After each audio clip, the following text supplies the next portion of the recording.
Get your camera down!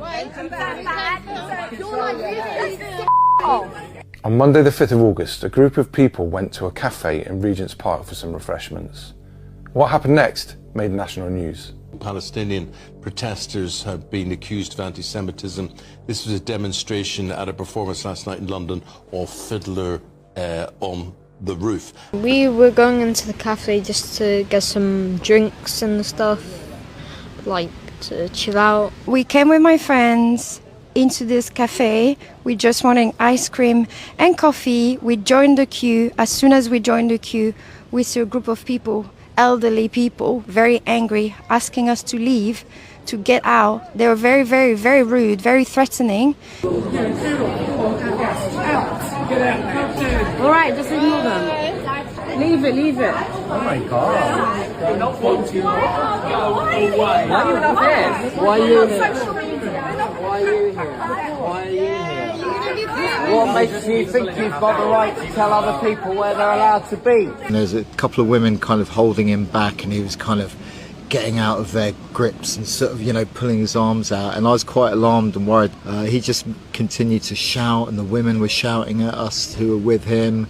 And they were shouting at us to go, to leave. Get your camera down!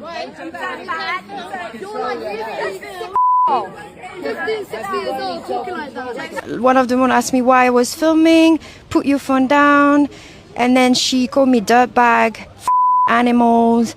We were called pigs. One of the men went to my friend, she's Somalian. He went up to her and said, "Look at your face." We had a black girl with us, and the man went up to her and said, "Look at your face, you're disgusting." So they were racists. So to get a full picture, I went to the cafe myself to speak with members of staff who were on duty that day. This is where the people with the Palestinian flags came from. So when a customer come in, they just queue up here. Other people were sitting down there, sitting area. They were having their food. So when they saw the flags, they just came here aggravatically and started, arguing.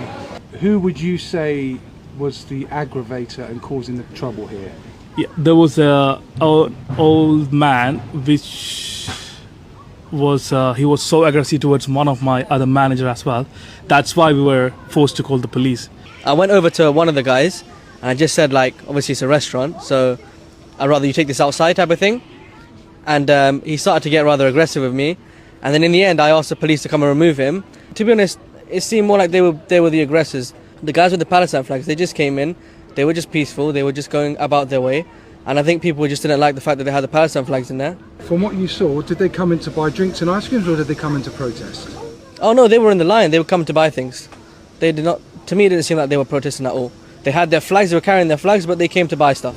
The accusing group claimed that the people were there to protest against Fiddler on the Roof, which was about to play at the local park theatre. She said, "You know what's happening today, you know it's our screening today." And I was like, "What screening?" We had no idea about Fiddler on the Roof. I don't even know this musical or film. I really feel it was, a lot of hatred. I think racism as well. Now, Fiddler on the Roof is a story about my forebears, my ancestors, because I'm a Russian Jew, on one half of my family. So that's a film about Tsarist Russia and Jews there at that time. Why are you here? Why are you here? You should be animals. Go and live animals.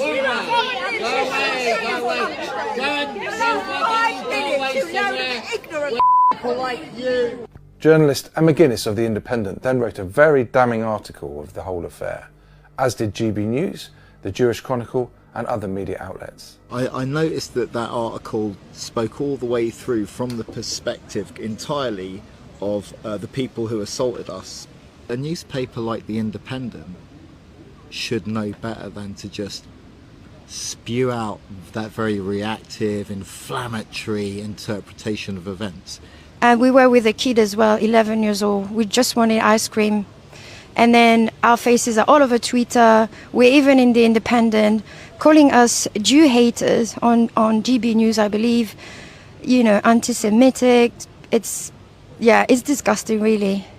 The people who went there are quite simply Jew haters. They went there in order to stir up aggravation and for no other reason. This has nothing to do with politics and everything to do with anti-Semitism. Not only have the group been labelled as anti-Semitic, one of them has been doxed and his personal and professional life negatively impacted. From being verbally assaulted to having your personal business life threatened. They do go in and get people sacked and make sure people lose work. They do all sorts of things, and that's one of the threats they hold over us. This is why one of the contributors has hidden her identity.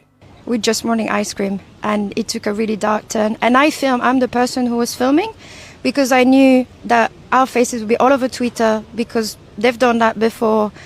And yeah, they accused us of doing protesting a film or a musical we had no idea about. This event has not only negatively impacted those directly attacked and doxed, but also the children present.